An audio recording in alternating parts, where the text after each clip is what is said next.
1942-এর 29শে September Tamluk শহরের দিকে কয়েকটি পথ ধরে মিছিল এগিয়ে চলেছে। তাদের লক্ষ্য বিদেশি শাসক, ইংরেজের অফিস, থানা, আদালত দখল করে নেওয়া। শুধু দখল নয়, সর্বত্র স্বাধীনতার পতাকা উড়িয়ে দেওয়া।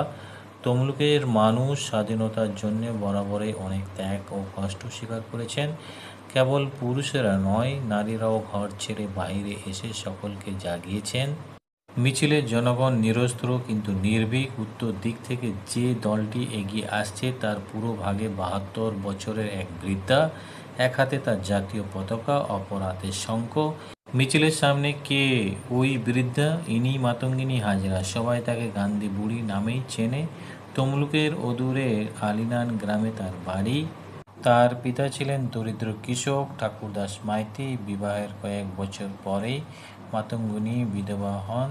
তখনকার দিনে ইংরেজদের দেশবিলাত থেকে কাপড় চোপড় আসতো, এদেশের মানুষকে তাই পরতে হতো। মাতঙ্গিনী চরকায় সুতো কাটতেন, অন্যদের শেখাতেন, সবাইকে দেশি জিনিস ব্যবহার করতে বলতেন। দেশের মানুষ যাতে লবণ পর্যন্ত তৈরি করতে না পারে, ইংরেজরা সেই জন্যে আইন করেছিল।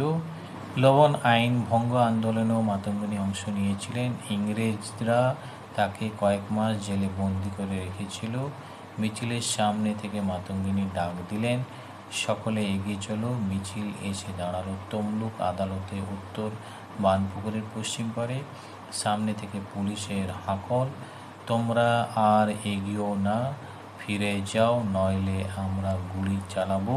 মাতঙ্গিনী সে বাধা মানলেন না, পতাকা হাতে এগিয়ে চললেন। সঙ্গে সঙ্গে অন্যরাও। বালক লক্ষ্মীনারায়ণ দাস দৌড়ে গিয়ে এক পুলিশের হাত থেকে বন্দুক ছিনিয়ে নিল। পুলিশের হাতের বন্দুক গর্জে উঠল। মাতঙ্গিনী গুলিবিদ্ধ হলেও মিছিলে অনুগামী সকলকে এগিয়ে যাওয়ার জন্য উৎসাহ দিতে থাকেন। গুলির পর গুলি, মাতঙ্গিনী লুটিয়ে পড়লেন, কিন্তু তখনও হাতের পতাকা ছাড়লেন না। বয়সে প্রবীণা, সাহসে নবীনা, এই যুগের বীরাঙ্গনা মাতঙ্গিনী শহীদ হলেন। মিছিলের লক্ষ্মীনারায়ণ দাস, পুরী মাধব প্রামাণিক, জীবনচন্দ্র বেরা, নগেন্দ্রনাথ সামন্ত গুলির আঘাতে মৃত্যুবরণ করলেন। অন্যান্য পথে এগিয়ে আসা মিছিলেও অনেক মৃত্যু হলো। পুলিশের গুলিতে আহত হলেন অসংখ্য মানুষ। শহীদের মৃত্যু নেই, দেশ তাদের কথা ভোলেনি। মাতঙ্গিনীর স্মৃতি রক্ষার জন্য তমলুকে তার স্মৃতিস্তম্ভ ও মর্মর মূর্তি স্থাপিত হয়েছে। তমলুক শহরের কাছেই তার নামে মাতঙ্গিনী রেল স্টেশন। দীঘা কলকাতা সড়কে হলদি নদীর ওপর মাতঙ্গিনী সেতু। আর কখনো কলকাতার ময়দানে গেলে চোখে পড়বে পতাকা হাতে দৃঢ় পায়ে এগিয়ে চলা মাতঙ্গিনীর মূর্তি।